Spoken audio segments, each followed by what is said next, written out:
సోదరుడు చేపత్తి శ్రీనివాసరావు 10th క్లాస్లో అన్ని సబ్జెక్టులో అన్నిట్లో ఫస్ట్ ప్రైజులు ఫస్ట్ మార్కులు సంపాదించినందుకు అభినందిస్తూ ఆయనకు 1000 రూపాయలు ఇస్తున్న ప్రజెంటేషన్గా. అలానే ముందు ముందు విద్యార్థులందరూ మంచిగా చదువుకొని బ్రహ్మాండంగా మంచి మార్కులు తెచ్చుకొని ఈ విధంగా ఇచ్చేయాలని ప్రత్యేక అభినందన తెలియజేస్తున్నా. ఈ రోజు ఇంతమంది అసంతోళ్ళు మోగుతున్నాయంటే ఇది ఎందరూ కొత్త పరమేశ్వరరావు గారి గొప్పతనాన్ని సభాముఖంగా మీకు తెలియజేస్తున్నా. ఎంతో టెన్షన్ పడుతున్న రోజుల్లో టెన్షన్ వదులుకొని హాయిగా లగ్జరీగా బ్రహ్మాండంగా కల్చర్ ప్రోగ్రాం 3 గంటలైనప్పటికీ ఒక్కరు కూడా లెగవకుండా చేస్తున్నందుకు ఈ గణపతి ఇన్స్టిట్యూషన్ టీచర్స్ అందరికీ పేరు పేరున వారి తల్లిదండ్రులకు అనేది ఈ స్టేజ్ యొక్క ప్రాధాన్యత. సరే చూద్దాం. ఇప్పుడు బొమ్మరిల్లు వాళ్ళు రీమేక్ చేస్తే ఎలా ఉంటుందో మన వాళ్ళు చేశారు. ఒకసారి వాళ్ళు ఎలా చేస్తారో చూద్దాం.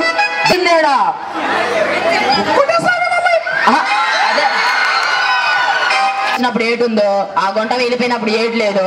అదే నాన్న నేను కోల్పోయింది ఆనందం. చిన్న ఆనందాలు కోల్పోయాను తెలుసా నేను నీ వాళ్ళే. నీ గురించి ఆలోచించేటప్పుడు ఏదైనా 100 సార్లు ఆలోచిస్తాను కదరా.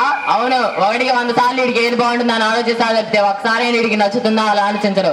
అయినా మీరు నాతో మాట్లాడితే కదే నాన్న నాకేది ఇష్టమో ఏది కట్టమో తెలిసేది. నాతో మాట్లాడు నాన్న, నా కళ్ళల్లో చూసి మాట్లాడండి, నాతో ఫ్రెండ్లీగా ఉండండి. మజాక్ చేయకు. కళ డాక్టర్ ఉన్నారా చూసింటారు ఫ్రెండ్లీగా ఉన్నాడు చూసింటారు మజాకులు ఉన్నాడు నేను కదరా చెప్తా. అవును కానీ చెబుతారు కానీ ఉండరు. మీకు బాగా లూజ్ అయిపోయిన చొక్కా వచ్చేసుకోమంటారు. అప్పుడు నాకేటనిపిస్తుంది తెలుసా, ఆ చొక్కా చించేసి పెచ్చరీలో పడేసి ఈ చొక్కా నాకు నచ్చలేదు నా అరవాలనిపిస్తుంది. ఒరే సిద్ధిగా షాప్కి వెళ్ళరా అంటారు. మా ఏదో పని చెప్పారు కదా అని షాప్కి వెళ్తే ఆ తొక్కలో చైనా సేలు పట్టుకొని పనులన్నీ కొనమాయించేస్తారు. వాళ్ళు ఎడుతున్నారు నాన్న 6 నెలల నుంచి సరిగ్గా జీతాలు ఇవ్వలేదని.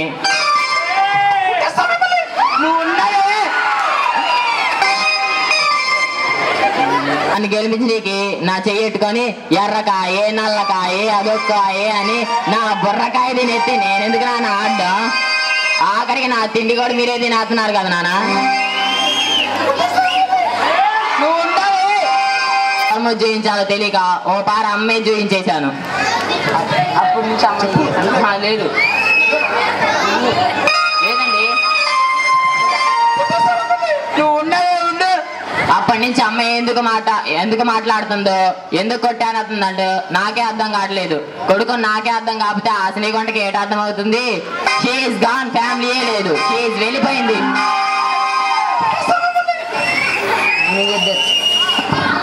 శ్రీగొంట నీకు ఒక గొప్ప ఫ్యామిలీని ఇంట్రడ్యూస్ చేస్తున్నా అన్నాను. చూడనా నాను ఈ ఫ్యామిలీ గొప్ప ఫిగర్ని మిస్ అయిపోయింది అంతే. ఏంటన్నా ఇప్పుడు దాకేంటి మీరు మాట్లాడేది? ఇష్టం లేదని అయినా నాకు ఇష్టం లేదని వచ్చే సందులో సందన్నాను. Very intelligent కాలది. ఏదో పాటు తెలిసిపోయిద్ది, మీ దోలు తీరిపోయిద్ది అంటే. అప్పుడు సిద్ధిగా లైఫ్ మొత్తం స్పాయిల్ అయిపోయిందని మీరు ఏడుస్తారు, నేను బాధపడతాను, నేను సంతోషిస్తాను. అయ్యో ఇప్పుడు మీరు గెలిచారనుకుంటున్నారేంటి? మిమ్మల్ని గెలిపించి నీకు 25 నుంచి నేను సన్నబడుతూనే ఉన్నా. ఇలా సన్నబడుతూ ఒరే సిద్ధి అని వెనక తిరిగి చూసుకుంటే నా జీవితంలో అపోలో హాస్పిటల్, కేర్ హాస్పిటల్ తప్పితే నా జీవితంలో నేను లేనయ్యా. నాన్న తెలియదే నాకు.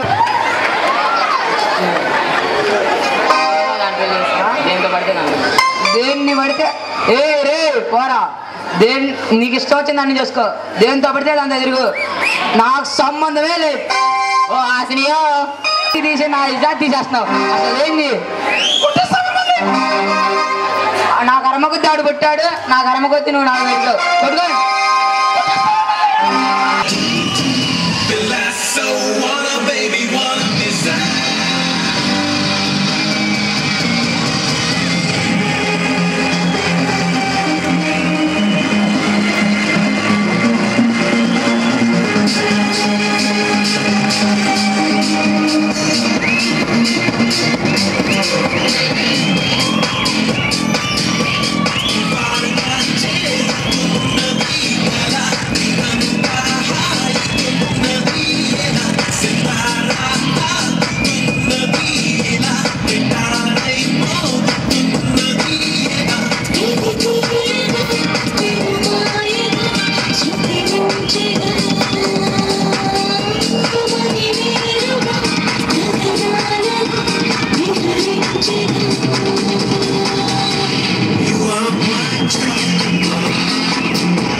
చెల్లెగా బాడీ మూడు రేపి కాటే ఆడుతున్నదే బాడీ మూడు రేపి కాటే ఆడుతున్నదే Mola, Milky Bambola, Abaleta Lovilla, Gantambaya, Lila, Personali Tela, Parvili Lola Tala, Asvila Hiela, Jala, Astamala, Pusti Soda Sali, Soda Punta Baili, Konde Chitapata, Puri, Chitale Chitinde, Boy Bumma Chilva. అలాగే ప్రతి విద్యార్థి కూడా 10th class students రేపు 27వ తారీఖు నుంచి exam రాయిపోతున్నారు. వారికి కూడా వారు ఎన్ని ప్రోగ్రామ్ చేసినా సరే రేపు వచ్చే రిజల్ట్లో తేడా రాకూడదు. అందుకు కావాల్సిన కృషి పట్టుదల అండి చదవాల్సిందిగా కోరుచున్నాను. సరే నెక్స్ట్ వాళ్ళు వర్షం పాట వాళ్ళు వస్తున్నారు. ఓకే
చేతులెత్తి దీవించి భక్తులని ప్రేమిస్తుంటే